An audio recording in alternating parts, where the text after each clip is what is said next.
আসসালামু আলাইকুম। সবাইকে এগ্রিকালচার ফ্যামিলির পক্ষ থেকে জানাই স্বাগতম। গত ভিডিওতে আমি কথা বলেছিলাম ডিম পাড়া কুইল পাখির জন্য কোন কোন মেডিসিন দিতে হবে এবং সেই ভিডিওতে এটাও বলেছিলাম যে ডিম পাড়া যখন শুরু করবে, পাখির বয়স যখন ৪৫ থেকে ৫০ দিন হয়ে যাবে, তখন পাখিকে কৃমি ডোজ করাতে হবে। আর এটাও বলেছিলাম পরবর্তী ভিডিওতে আমি এই বিষয়ে বিস্তারিত আলোচনা করব কিভাবে কৃমি ডোজ করাতে হয়। আজকের এই ভিডিওতে আমি এটা নিয়ে কথা বলবো কিভাবে কুইল পাখিকে কৃমি মুক্ত করাবেন। তাহলে চলুন কথা না বাড়িয়ে মূল আলোচনা শুরু করি। পৃথিবীতে যত প্রাণী আছে, পরজীবী হিসেবে কৃমি প্রত্যেকটা প্রাণীর শরীরেই বসবাস করে। সেটা মানুষ হোক, আর গরু, ছাগল, হাঁস, মুরগি আর কুইল পাখি অন্য যে কোনো প্রাণী হোক না কিসের জন্য, প্রত্যেকটা প্রাণীর শরীরেই কৃমি বসবাস করে। বিশেষ করে গবাদি পশুর ক্ষেত্রে কৃমি সবচেয়ে বেশি থাকে। আর আপনি যদি হাঁস, মুরগি, গরু, ছাগল, কুইল পাখি ব্যবসায়িক উদ্দেশ্যে পালন করে থাকেন, তাহলে অবশ্যই আপনাকে প্রত্যেকটা প্রাণীকে কৃমিমুক্ত করাতে হবে। যদি আপনি কৃমিমুক্ত না করান, তাহলে আপনি এগুলো পালন করে লাভবান হতে পারবেন না। ব্যবসায়িক উদ্দেশ্যে যেহেতু আমরা কুইল পাখি পালন করে থাকি, তাই এই কুইল পাখিকেও কৃমিমুক্ত করাতে হয়। এখন প্রশ্ন হচ্ছে কুইল পাখিকে কিভাবে কৃমিমুক্ত করাতে হবে। এই ভিডিওতে আমরা এটা নিয়ে আলোচনা করব। কৃমি ইনডিউস করানোর আগে আগে আসুন এটা জেনে নেই, যদি পাখি শরীরে কৃমি থাকে তাহলে কি কি সমস্যা হতে পারে। আপনার পাখির শরীরে যদি কৃমি থাকে, তাহলে শুরুতেই তাদের ডিম উৎপাদন একদম কমে যাবে। অর্থাৎ পাখির ডিম প্রোডাকশন এখন বর্তমানে যা আছে, যদি পাখির ভিতরে কৃমি থাকে, তাহলে এই কৃমির কারণে পাখি আস্তে আস্তে ডিম উৎপাদন কমিয়ে দিবে। ২ নাম্বার হচ্ছে ক্ষুধামন্দা। পাখির খাবার-দাবার একদম কমে যাবে। আপনি লক্ষ্য করে দেখবেন আপনার পাখি আগে যেখানে ২ কেজি, ২.৫ কেজি খাদ্য খেত, সেখানে এই তাদের শরীরে কৃমি থাকার কারণে তারা সর্বোচ্চ ১.৫ কেজি বা ২ কেজির কাছাকাছি খাদ্য খাবে। অর্থাৎ তাদের শরীরের জন্য যতটুকু খাবার দরকার ছিল, তারা ততটুকু খাবার খেতে পারবে না। তারপরে যে সমস্যাটি হবে সেটি হচ্ছে তাদের শরীরের ওজন আস্তে আস্তে কমতে শুরু করবে।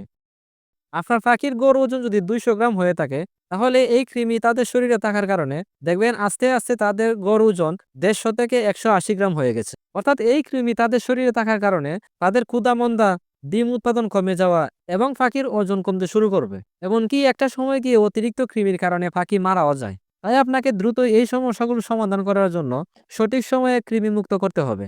এখন প্রশ্ন হচ্ছে পাখিকে কিভাবে কৃমিমুক্ত করাবো এবং কোন মেডিসিনটি দিয়ে কৃমিমুক্ত করাতে হবে। এ প্রশ্নের উত্তর হচ্ছে, প্রথমে আপনার পাখির বয়স যখন ৪৫ থেকে ৫০ দিনের উপরে হয়ে যাবে, অর্থাৎ পাখিটি যখন অ্যাডাল্ট হয়ে যাবে, তখন আপনাকে কৃমিমুক্ত করাতে হবে। ৪৫ দিন বয়সের আগে কিন্তু কৃমি ডোজ দেয়া যাবে না। অর্থাৎ পাখিকে অবশ্যই অ্যাডাল্ট হতে হবে। পাখির বয়স ৪৫ দিন বা ৫০ দিন হয়ে গেলে এর ভিতরে যে কোনো একদিন আবহাওয়া যেদিন ঠান্ডা থাকবে কিছুটা আর গরম কিছুটা কম থাকবে, ওই দিন সকালবেলা আপনারা এই কৃমি ডোজ করিয়ে ফেলবেন। এজন্য পাখিকে কৃমি ডোজ করানোর আগের দিন রাতের বেলা তাদেরকে পানি কিছুটা কম খেতে দিবেন, যাতে করে সকালবেলা যেন তারা তৃষ্ণার্ত থাকে। এতে করে সকালবেলা যখন ৭টা বা ৮টার দিকে আপনি এই কৃমির পানি ওদেরকে খেতে দিবেন, তখন দেখবেন তারা সাথে সাথেই সেই পানি খেয়ে ফেলবে। কারণ তাদের তৃষ্ণা থাকার কারণে এই পানিটি সহজেই তারা খেয়ে ফেলবে। এতে করে কিন্তু আপনার কৃমি ডোজ করাতে অনেকটা সহজ হবে। আর কৃমি ডোজ করানোর ১ থেকে ২ ঘন্টা পর তাদেরকে খাবার দিবেন। এই পানিগুলো খেয়ে একদম যখন শেষ করে ফেলবে, তারপরে ১ থেকে ২ ঘন্টা পর আপনারা পাখিকে খাবার দিবেন। আর এই পানি সর্বোচ্চ ২ ঘন্টার বেশি তাদের সামনে রাখবেন না। অর্থাৎ ২ ঘন্টা পর এই পানি ফেলে দিয়ে টাটকা সাদা পানি দিবেন। আর অবশ্যই এই দিন আর কোনো ধরনের মেডিসিন দেয়া যাবে না। পরবর্তী ২ বেলায় আপনাকে সাদা পানি দিতে হবে। এখন আসুন কৃমির জন্য কোন মেডিসিন ব্যবহার করবেন সেটা জেনে নিই। আমার কাছে কৃমির জন্য সবচেয়ে ভালো মনে হয়েছে এভিনেক্স বেট। এই এভিনেক্স বেট দিয়ে মূলত আমি আমার পাখিকে কৃমিমুক্ত করিয়ে থাকি। এটি ব্যবহারের নিয়ম হচ্ছে প্রতি ১ লিটারে ২ মিলি করে দিবেন। যদি আপনার পাখি ১০০টি হয়, তাহলে ১ লিটার পানিতে ২ মিলি ব্যবহার করবেন। আর যদি ২০০ পাখি হয়, তাহলে ৪ মিলি।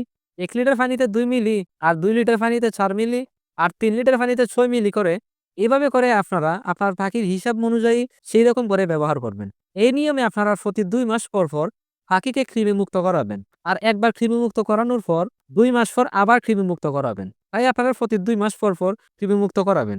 আর কৃমিমুক্ত করানোর ১০ থেকে ১৫ দিন পর আপনারা রানীক্ষেতের ভ্যাকসিন দিয়ে দিবেন। এতে করে তাদের শরীরে ভাইরাস থাকার যে সম্ভাবনা আছে সেটি দূর হয়ে যাবে। বন্ধুরা, আশা রাখি এই ভিডিওটি দেখে আপনারা বুঝতে পেরেছেন কৃমির ডোজ কিভাবে করাতে হয় এবং কৃমির ডোজ করানোর নিয়ম কি কি। যদি ভিডিওটি ভালো লেগে থাকে তাহলে লাইক, কমেন্ট ও শেয়ার করে দিবেন। আর কুইল পাখি পালন সম্পর্কে আর কোন ধরনের ভিডিও চান কমেন্ট করে দিন। আমি পরবর্তীতে সেরকম ভিডিও নিয়ে হাজির হব ইনশাআল্লাহ। আর নতুন যারা এখনো আমার চ্যানেলটি সাবস্ক্রাইব করেননি, এরকম নিত্য নতুন ভিডিও পেতে এখনই চ্যানেলটি সাবস্ক্রাইব করে পাশে থাকা বেল আইকনটি অন করে রাখুন। সবাই ভালো থাকবেন। আল্লাহ হাফেজ।